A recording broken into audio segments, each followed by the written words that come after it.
Hello friends, ఇవాళ మనం చేయబోయే కర్రీ వంకాయ మసాలా కర్రీ. ఇది చాలా ఈజీగా చేసుకునే కర్రీ.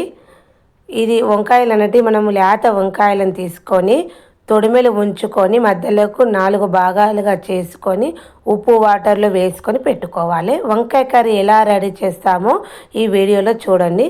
స్టవ్ ఆన్ చేసి ప్యాన్ పెట్టుకొని ప్యాన్ అనేది కాగాక దీనిలోకి ఒక పావు కప్పు ఆయిల్ అనేది వేసుకోవాలి. వంకాయ కర్రీకి ఆయిల్ అనేది కొంచెం ఎక్కువ పడుతుంది కాబట్టి కొంచెం ఆయిల్ అనేది ఎక్కువ వేసుకోవాలి. ఆయిల్ అనేది కాగాక మనం దీనిలోకి జీలకర్ర, ఆవాలు, పోపు దినుసులు వేసుకోవాలి. 1 స్పూన్ జీలకర్ర, 1 స్పూన్ ఆవాలు వేసుకోవాలి. మనకు పోపు బాగా వేయించుకోవాలి. పోపు అనేది వేగాక దీనిలోకి మనము కచ్చాపచ్చగా దంచుకున్న 4 వెల్లుల్లిని వేసుకోవాలి. మనకు పోపు అనేది వేగిపోయింది కాబట్టి దీనిలోకి ఇప్పుడు మనము కచ్చాపచ్చగా దంచుకున్న 4 వెల్లుల్లిని 4-5 వెల్లుల్లిని కచ్చాపచ్చగా దంచుకొని వేసుకొని పోపుల్నే మనం వెల్లుల్లి అనేది వేయించుకోవాలి. వెల్లుల్లి వేసిన తర్వాత మనం వెల్లుల్లిని వేయించుకోవాలి.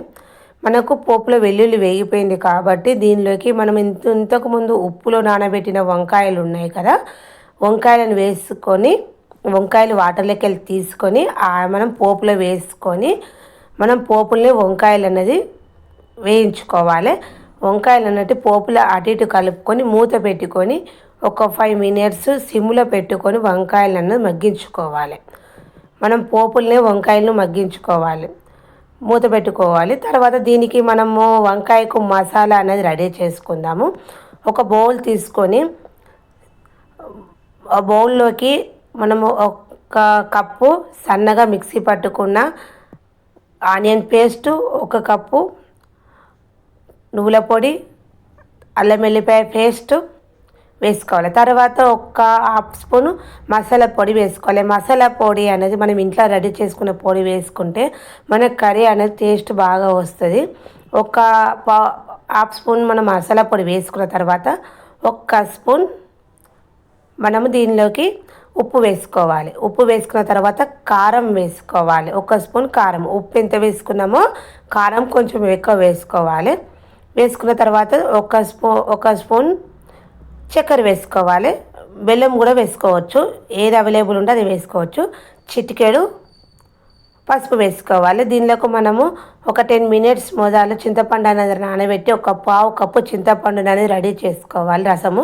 తర్వాత ఇప్పుడు మనం ఇవన్నీ వేసుకున్న తర్వాత 1/4 కప్పు చింతపండు రసం వేసుకొని మొత్తము చింతపండు రసంలో మొత్తం మనం మసాలా కలిసేటట్టు కలుపుకోవాలి. మనకు మూత తీస్తే మనకు వంకాయలు అంటే మగ్గిపోయిన తర్వాత మనం తయారు చేసుకున్న మసాలాను దానిలో మనం పోపులోకి వేసుకొని అటు ఇటు కలుపుకొని మూత పెట్టుకొని ఒక 5 మినిట్స్ మగ్గించుకోవాలి. 5 మినిట్స్ తర్వాత మనకి ఇట్లా కొంచెం ఆయిల్ అనేది పైకి తేలినాక చిన్న గ్లాస్ వాటర్ పోసుకొని ఒక్కసారి కలుపుకొని మూత పెట్టుకొని 5 to 7 మినిట్స్ మగ్గించుకోవాలి. మనము మగ్గించుకుంటే ఇట్లా ఆయిల్ అనేది పైకి తేలితే మనకు కర్రీ అనేది రెడీ అయిపోయినట్టు. మనం వంకాయలు అన్నట్టు ఇట్లా మెల్లగా కలుపుకోవాలి. ఇట్లా బాగా కలిపితే ఏంటంటే వంకాయలు విరిగిపోతాయి. ఇట్లా మనకు ఆయిల్ పైకి తేలినాక దీనిపైన కొంచెం మనం కొత్తిమీర వేసుకొని కలుపుకొని మూత పెట్టుకుంటే మనకు వంకాయ మసాలా కర్రీ అనేది రెడీ అయిపోయింది.